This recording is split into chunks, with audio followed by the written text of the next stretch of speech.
Ընդհանրապես ես մեր գործընկերներին էլ եմ ասել, որ մեր իրականության մեջ կա պատմականորեն այնպիսի ընկալում,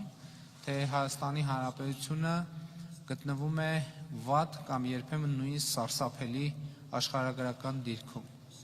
Եվ այսօր շատ խորհրդանշական էր լսել Եվրամիության գործընկերներից, որ Հայաստանի Հանրապետությունը գերազանց աշխարհագրական դիրք ունի եւ մասնավորապես գտնվում է արևելքի եւ արևմուտքի միջև կամ արևելքի եւ արևմուտքը իրար կապող ամենակարճ ճանապարհի վրա եւ սրանով թերևս արտահայտվում է պատմական ժամանակաշրջանի փոփոխությունը եւ այս ձևակերպումները արտահայտում են պատմական ժամանակաշրջանի փոփոխությունը, երբ մենք միևնույն տեղում գտնվելով, բնականաբար երկիրը որևէ տեղ չի շարժվել, քաղաքական գործընթացների արդյունքում պատմական աշխարհագրական վատ եւ երբեմն նույն սարսափելի դիրքից անցում ենք կատարում դեպի աշխարհագրական գերազանց դիրք։ Աշխարհագրական այն դիրքից, որը ծառայում էր կամ օգտագործվում էր մեր բոլոր խնդիրները բացատրելու համար, հիմա այդ նույն աշխարհագրական դիրքը ծառայում է եւ պիտի ակնհայտորեն ծառայի իրականացնելու համար ինքնիշխան, ազատ, բարեկեցիկ, անվտանգ երկիր ունենալու տեսլականը իրագործելու համար։ Եվ սա իրապես պատմական փոփոխություն է։ Բայց սա միակ նրբությունը չէ տեղի ունեցող պատմական փոփոխությունների, այսօր Եվրոպական միության կողմից հայտարարություն է ընդունվել, որով կոչ է արվում տնտեսվարողներին ներդրումներ անել Հայաստանի Հանրապետության տնտեսության մեջ։ Սովորաբար նախորդող ողջ շրջանում անկախությունից ի վեր Հայաստանի Հանրապետությունը համարվել է ներդրումների ռիսկային գոտի։ Հիմա Եվրոպական միությունը ամենաբարձր մակարդակով կոչ է անում եւ հրավիրում է տնտեսվարողներին, ներդրողներին ներդրումներ անել Հայաստանի Հանրապետությունում։ Սա նույնպես պատմական նշանակություն ունեցող փաստ է, որովհետեւ նախկինում երբեք մենք նման կոչ, նման ուղերձ չենք լսել մեր շատ միջազգային գործընկերներից։ Մենք այսօր հարցերի շատ լայն շրջանակ ենք քննարկել եւ պիտի արձանագրեմ, որ հենց գագաթաժողովի ձևաչափում հանդիպելը եւ քննարկում ունենալը բխում է այն պարզ իրողությունից, որ Հայաստան Եվրոպական միություն օրակարգը այնքան է ընդլայնված եւ այնքան մեծ կշիռ է ստացել, որ այլևս ըստ էության անխուսափելի էր այս ձևաչափի ձևավորումը, որը պիտի ընդունենք ձևավորվել է բնական ճանապարհով, այսինքն զարգացումների արդյունքում, որտեղ իհարկե կողմերի քաղաքական կամքը եւ քաղաքական հանձնառությունը ունեցել է շատ կարևոր նշանակություն։ Էներգետիկ ոլորտում մենք շատ լուրջ համատեղ նախագծեր եւ ծրագրեր ունենք, որպեսզի մեկտեղենք Հայաստանի ռեսուրսները եւ այն տեխնոլոգիաները, որոնք հասանելի են Եվրոպական միությանը։ Առիթ ունեցել եմ ասելու, որ այստեղ էլի միջայլոց պատմական փոփոխություններ են տեղի ունեցել Հայաստանի Հանրապետության համար։ Հայաստանի Հանրապետությունը պատմականորեն համարվել է էներգետիկ ռեսուրսների տեսակետից սահմանափակ, այսինքն էներգետիկ ռեսուրսներ չունեցող երկիր եւ այդ առումով բնականաբար դասվել է էներգետիկ կախյալ երկրների շարքը, բայց նոր ժամանակներում պարզվել է, որ Հայաստանը ունի անսահմանափակ էներգետիկ ռեսուրսներ, որովհետեւ Հայաստանում մենք ունենք տարածաշրջաններ, ռեգիոններ, որտեղ արևային օրերի քանակը գերազանցում է 300-ը, սա նշանակում է, որ արևային էներգետիկայի զարգացման անսահման հնարավորություններ կան մեր երկրում։ Այն, ինչը մեզ պակասում է, կուտակիչ կայաններն են եւ ես շնորհակալ եմ Եվրամիության մեր գործընկերներին կուտակիչ կայանները Հայաստանում զարգացնելու ուղղությամբ մեզ աջակցելու պատրաստակամության համար։ Իհարկե սրանք էներգետիկ ոլորտում արվող առաջին եւ առաջիկա քայլերն են, բայց պիտի նաեւ արձանագրեմ, որ կուտակիչ այլ տեխնոլոգիաներ կան, որոնք հենված են ջրի ցերեկային կուտակման եւ գիշերային ժամերի օգտագործման վրա։ Իհարկե մենք Եվրամիության հետ աշխատում ենք նաեւ կանաչ ջրածնի արտադրության տեխնոլոգիաները զարգացնելու ուղղությամբ եւ այլ հնարավոր ուղղություններով, բայց ռազմավարական առումով մենք համոզված ենք, որ ճիշտ ճարտարապետության վրա հենվելու պարագայում Հայաստանը կարող է լինել ոչ միայն էներգետիկ առումով ինքնաբավ երկիր, այլև կարող է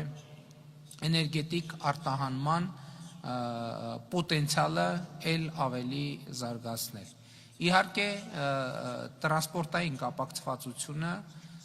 շատ էական դեր է խաղում մեր համատեղ օրակարգում, որովհետև հենց իմ նշած աշխարհագրական դիրքի փոփոխության բերումով ակնհայտ է, որ Հայաստանի Հանրապետությունը կարող է հարևան երկրների հետ համագործակցությամբ իհարկե, որովհետև այս դեպքում կղզիացած մոտեցումները պարզապես չեն գործի, հարևան երկրների հետ համագործակցությամբ մենք կարող ենք ինտեգրվել միջազգային մատակարարման շղթաներին, երկաթուղային փոխադրումներին, ավտոմոբիլային փոխադրումներին, իհարկե նաև ժամանակակից տերմինաբանությամբ տրանսպորտ է համարվում նաև ինտերնետ կապի փոխադրումը եւ էլեկտրաէներգիայի փոխադրումը եւ այս առումով իհարկե համագործակցության ընդլայնված հնարավորություններ եւ պոտենցիալ կա։ Եվ ուզում եմ ավարտել այն կետից, որ Հայաստան-Եվրոպական միություն հարաբերությունները սկսել են զարգանալ, խոսքը իհարկե ժողովրդավարական բարեփոխումների մասին է։ Մենք Եվրոպական միությանը շնորհակալ ենք այս ընթացքում մեզ ցուցաբերած աջակցության համար, ժողովրդավարական բարեփոխումների գործընթացում ունեցած առաջընթացների համար, բայց մենք արձանագրում ենք նաև, որ մի շարք ուղղություններով ներառյալ անկախ դատական համակարգ, ներառյալ կոռուպցիայի դեմ ավելի համակարգված պայքար, ներառյալ բարեվարկության համակարգերի ավելի գործուն մեխանիզմների ներդրում, այդ բոլոր ուղղություններով մենք ակնկալում ենք Եվրոպական միությունից ստանալ շարունակական աջակցություն եւ սա իհարկե շատ կարեւոր է այն առումով, որ տնտեսական մեր գործակցությունը հենված է ընդհանուր արժեքային հենքի վրա, ինչը իհարկե արտահայտված է մեր քաղաքական հայտարարություններով, բայց քաղաքական հայտարարություններից բացի մենք նաև նախորդ տարի ընդունել ենք Հայաստանի Հանրապետության Եվրոպական միությանը անդամագրվելու գործընթաց սկսելու մասին օրենքը, որը հիշեցնեմ նախաձեռնվել էր քաղաքացիական հասարակության կողմից եւ քաղաքական մեծամասնությունը մի ինչ որ պահի նաև միացավ այդ նախաձեռնությանը եւ այդ նախաձեռնությունը ստացավ օրենքի ուժ եւ կարծում եմ սա շատ լավ եւ լրացուցիչ խթան է, որպեսզի մենք նոր շունչ հաղորդենք ժողովրդավարական եւ ընդհանրապես ինստիտուցիոնալ բարեփոխումներին, որպեսզի հնարավորինս արագ հասնենք Հայաստանի Հանրապետության Եվրոպական միության ստանդարտներին համապատասխանող երկրի կարգավիճակի։ Նախկինում ասել եմ, հիմա էլ եմ ուզում ընդգծել, սա մեր միջանկյալ հիմնական նպատակն է, որովհետև մենք հասկանում ենք, որ որևէ երկիր չի կարող Եվրամիության լիիրավ եւ լիարժեք անդամ դառնալ առանց Եվրամիության ստանդարտներին համապատասխանելու եւ հետեւաբար մեր առաջնային խնդիրն է նախ համապատասխանել Եվրոպական միության ստանդարտներին, իհարկե Եվրոպական միության մեր գործընկերների աջակցությամբ։ Երբ մենք արդեն լիարժեք համապատասխան կլինենք Եվրոպական միության ստանդարտներին, այդ պարագայում մենք ունենք երկու տարբերակ, կամ մեզ կընդունեն Եվրոպական միություն, ես սա ինչու եմ ընդգծում, որովհետև դա քաղաքական որոշման հարց է, Եվրոպական միությունը ինքը պետք է որոշումներ կայացնի, մենք դեռ չգիտենք, թե արդյոք Եվրոպական միությունը կարող է նաև որոշում կայացնել, որ չի ընդլայնվում այլևս որևէ պատճառով, բայց եթե մեզ կընդունեն Եվրոպական միության անդամ, մենք ուրախ եւ երջանիկ կլինենք դրա համար։ Եթե մեզ չեն ընդունի Եվրոպական միության անդամ, բոլոր դեպքերում մենք կլինենք շահած դիրքերում, որովհետեւ Հայաստանի Հանրապետությունը կլինի եվրոպական ստանդարտներին համապատասխանող երկիր, սրանից բխող բոլոր դրական արդյունքներով։ Ամփոփելով, ես ուզում եմ այս առիթը օգտագործել եւ իմ շնորհակալության խոսքերը հղել նախագահ Կոշտային եւ նախագահ ֆոն դեր Լայենի Հայաստան-Եվրամիության հարաբերությունների զարգացման, խորացման ուղղությամբ իրենց անհատական ջանքերի եւ անձնական աջակցության համար հարգելի գործընկերներ, ողջ այս ընթացքում մենք զգացել ենք ձեր աջակցությունը, մենք զգացել ենք նաեւ ձեր խոսքի հուսալիությունը, որովհետեւ ես հիշում եմ մեր ընդունած հայտարարությունները ընդամենը մի քանի տարի առաջ, որի հիմնական իմաստը այն էր, որ Հայաստանի Հանրապետությունը եւ Եվրոպական միությունը ուսի տված առաջ են շարժվելու բարեփոխումների եւ դիմակայունությունը զարգացնելու եւ տնտեսությունը զարգացնելու ճանապարհով եւ այսօր գիտեք հետահայաց նայելով նույնիսկ անհավատալի է եւ անիրատեսական թե այս ընթացքում մենք ինչպիսի ճանապարհ ենք անցել եւ ինչպիսի առաջընթաց ենք արձանագրել։